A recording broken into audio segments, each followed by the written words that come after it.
Hey, what's going on, guys? It's Ricky with TechBud Solutions. Remy just wanted me to explain to you guys why the NASDAQ, and not just the NASDAQ market, but overall markets began to take off what we call as the power hour, the last hour of the overall market. For those that are unaware, for the first time since November of 2018, Treasury yields closed at above 3%, at or above 3%. The bond market's been selling off for quite some time, so this pretty much means that this is the peak of the bond market selling off, which is a step in the right direction. Everything leading up to or everything before that, markets were not doing too hot. They weren't doing horrible, but let's be honest, this reversal kind of came out of nowhere. We really began to step on the gas. I even reduced my position size a little bit as this thing was overall indicating signs of an uptrend. I really began to step on the gas when it broke above the moving average. As you guys saw in my earlier video today, I was actually in SQQQ, and I had relatively a lighter position size. I was up $800 on the day, and then I reduced my position size, and then when it sold off, I just added 200 shares just for the sake of it. Relatively, in comparison to what I normally trade with, this is still a light enough position size. But when I began to see the momentum on TQQQ, I was actually at the HQ today. We had an in-person session. This is exclusive to all of our Learn Plan Profit members. It's at no additional charge. It's just something that I do for our LPP members that are located here in Arizona. We had an in-person session talking about what stocks, as of right now, as the market is very oversold, are worth investing in.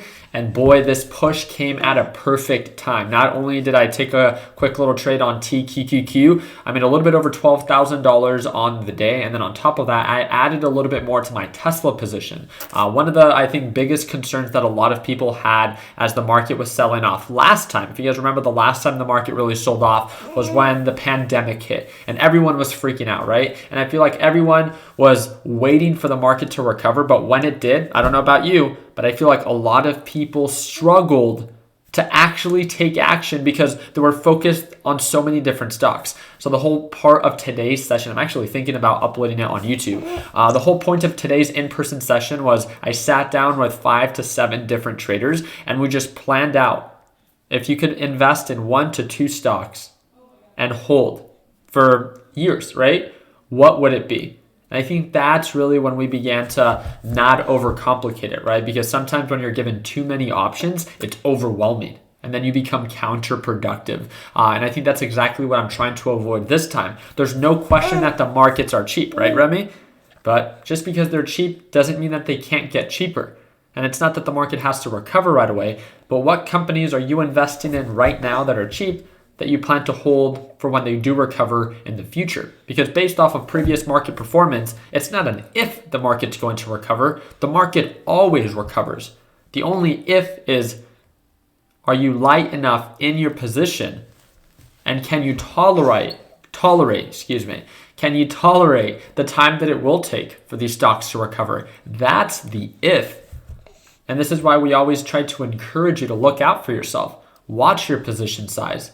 Don't be fully invested if you're uncertain, especially when you're just getting started. You have so much time to scale and to develop as a trader and as an investor. Why are you in such a rush to try to get into what's been selling off for the past 5 months?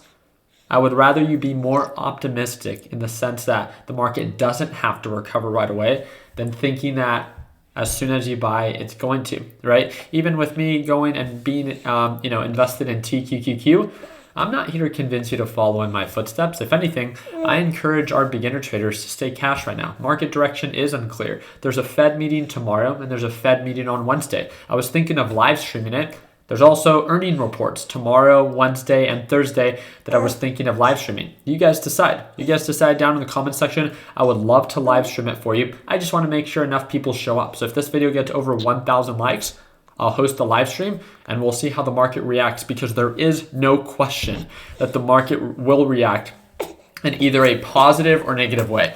Remy is getting a little fussy, as you guys can tell. I just wanted to make sure that I uploaded a follow-up video after today's amazing performance. And it's been a question that a lot of people have asking, what caused the market to push up? And I just wanted to make sure that you guys were aware that it's because of treasury yields surpassing a specific milestone that it has not been able to really break above since 2018. So again, a step in the right direction. I'm very excited to follow up. I hope that I earned your thumbs up in this video. And again, if we host a live stream tomorrow, make sure that you're subscribed, turn on your post notifications so you get alerted when it is that I go live. Also, I trade live every single morning. Remy is there during our morning live trading session. She's normally asleep since the market opens here in Arizona at 6:30 a.m. But if you want to join us as soon as tomorrow for our live trading session, that's going to be that second link down below. And I'll see you tomorrow at market open for our live trading session. I appreciate you guys' time. And like always, let's make sure that we end the year on a green note. Take it easy, team.